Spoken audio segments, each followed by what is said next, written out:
Bonjour Patrick. Merci de nous accorder du temps pour recueillir ton témoignage sur l'école de l'onde du dragon. Est-ce que vous pouvez nous relater votre parcours dans le milieu des arts énergétiques chinois?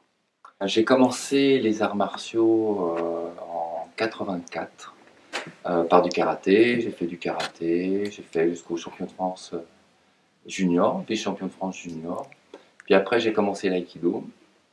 Donc je suis toujours pratiquant et enseignant d'aïkido. Et en 95, j'ai commencé le tai chi chuan par le biais d'une école qui s'appelle l'Art du Chi. Voilà, je suis professeur de cette école. Et j'ai découvert l'onde du dragon, donc l'école de Thierry, doctrinale, par le biais d'un ami avec qui nous faisons de l'aïkido ensemble. Et connaissant donc David depuis longtemps, j'ai été très fortement surpris à voir sa posture de corps littéralement changer en si peu de temps. Donc voilà, donc je lui ai demandé qu'est-ce que tu fais, il m'a dit je vais te montrer, et me voilà en formation de l'onde du dragon. Qu'en est-il de l'intégration de l'onde du dragon dans vos connaissances, justement, dans votre art? Qu'est-ce que cela apporte? Alors moi dans l'aïkido je l'intègre pas peu parce qu'en ce moment je l'enseigne pas, donc je le fais que sous forme de stage. Par contre dans mon art de tai chi, ce que je trouve fabuleux c'est que Vladi Stevanovic lui a mis en place une méthodologie, une pédagogie sur le souffle Tanitienne et très peu sur la posture. Alors que là Thierry lui a mis tout l'accent sur la posture. Et les deux amènent au même résultat. Et les deux se marient à merveille. C'est parfait. C'est parfait. Donc, je laisse plutôt le corps l'intégrer. Je laisse plutôt le corps intégrer l'onde du dragon dans ma gestuelle, dans mes mouvements que je pratique depuis 95. Voilà. Et c'est pas moi qui l'intègre. Et au fur et à mesure, ça prend sa place. Ça coule de source. Ça coule de source. Ça coule de source. Est-ce que l'apprentissage de l'onde du dragon modifie-t-elle votre positionnement par rapport à votre lignée de professeur ou de maître? Pas du tout. Pas du tout. C'est-à-dire que déjà, Thierry nous laisse parfaitement libre par rapport à ça. Il n'a pas du tout un discours élitiste sur ce qu'il propose. Et je trouve, ayant reçu un enseignement direct de la part de Vladi, je ne me sens pas du tout en porte-à-faux ou quoi que ce soit, bien au contraire. C'est-à-dire qu'il y a des choses que je comprends beaucoup mieux maintenant avec la perception de l'onde du dragon de ce que me disait Vladi. C'est-à-dire que ça me donne des clés de compréhension, des appuis pédagogiques fabuleux pour mes élèves. C'est la même chose, dit diamétralement de façon opposée. Vous avez les mêmes perceptions? Oui, parce que dans notre école, on travaille beaucoup l'énergétique. C'est une école un petit peu particulière en tai chi et qigong. La moitié du temps, on le passe au sol pour faire tout le travail intérieur sur la respiration, prise en main du Tantiel, la petite circulation, etc. Et la perception de l'énergie, des flux, etc. Donc, c'est pareil, sauf que c'est pas le même moteur. Alors, et en fait, ces deux moteurs, en fait, ne font qu'un.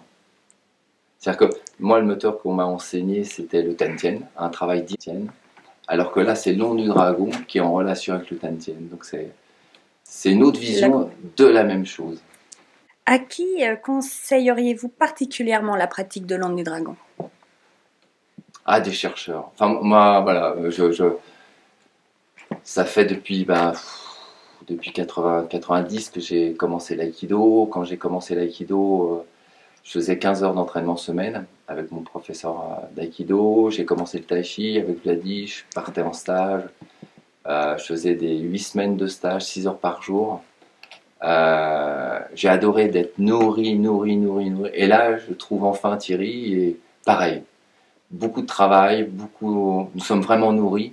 Celui qui a envie juste de découvrir 2-3 petites choses, bon, il peut venir, hein. Mais celui qui a vraiment envie de découvrir ce qui se passe en lui et d'avoir un outil pédagogique pour travailler sur lui, c'est royal. De même pour la transmission. Y a-t-il une pédagogie différente avec l'onde du dragon? Ah bah ça change tout. C'est-à-dire que souvent l'apprentissage, c'est par mimétisme. On apprend en regardant, en observant, en posant plus ou moins ses questions, voilà. Après, quand on a affaire à un très bon enseignant, il y a la transmission en direct. Moi, je sais que Vladi, voilà, j'ai eu la chance qu'il me transmette en direct certaines choses. Donc, il pratique la gestuelle, je la sens dans mon corps et c'est ça que j'intègre. Ça demande beaucoup de temps et beaucoup de travail. Que la Thierry, grâce à l'Onde du Dragon, nous donne une pédagogie où on peut travailler seul. Et tout ce que je faisais avant, je le comprends bien plus en profondeur. Et je peux l'enseigner beaucoup plus rapidement. C'est ça qui est passionnant.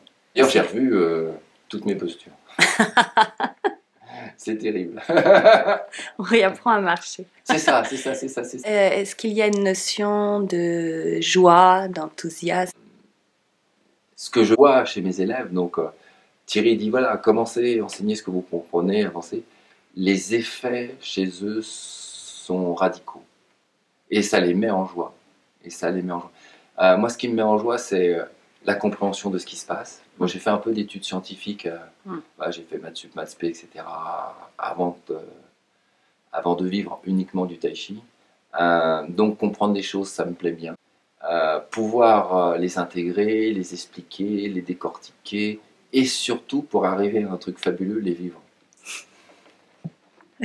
Mais oui, parce que c'est ça qui est passionnant. Parce que juste vivre sans pouvoir le transmettre, c'est frustrant.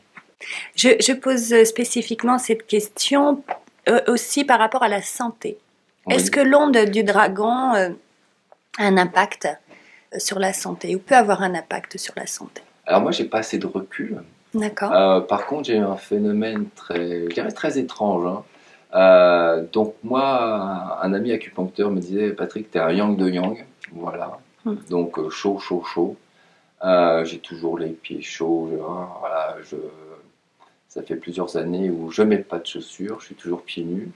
Et par contre là, depuis que j'ai commencé l'Onde du Dragon, j'en parlais avec Thierry et puis d'autres personnes, il y a un sacré vent froid en moi. Et avoir les mains, les pieds toujours froids. Donc ça induit quelque chose. Et là, je sens que c'est un grand nettoyage des fonds de tiroir qui s'opère. Vivement le chaud. Ça va aller. Oui, ça va s'équilibrer. Ça y est, je ressens un souffle chaud à nouveau revenir. Mais j'ai passé plusieurs semaines, peut-être 2 mois, de bons mois, à sentir le chi en moi froid. Ce qui n'est pas agréable du tout, surtout quand je suis habitué d'avoir chaud. Donc, c'est le signe évident qu'il y a un effet en profondeur. Ouais, c'est ça. Et puis, depuis 96, j'enseigne l'art du chi. Voilà, je sais manipuler mon chi grâce au Tantien, grâce au souffle, etc. Ces mêmes techniques associées à l'Onde du Dragon, leur efficacité multipliée facilement par 10. C'est impressionnant. Mais effectivement, il y a un travail, à mon sens, alchimique en profondeur. Vraiment en profondeur. Et il n'y a pas de paraître. Il n'y a pas de gestuel. C'est que de la profondeur qui s'exprime. Donc pour moi, l'alchimie, c'est justement aller vers ces profondeurs et que ça soit mis en mouvement et que ça s'exprime dans un équilibre, dans une variation. Donc oui. Où est-ce que vous donnez vos cours? Moi, je donne mes cours à Perpignan, dans la région de Perpignan. D'accord. Au chaud.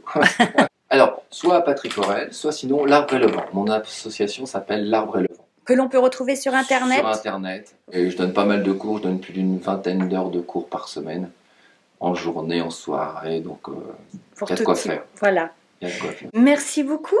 Avec un grand plaisir. C'était un plaisir. Merci. Au revoir. Au revoir.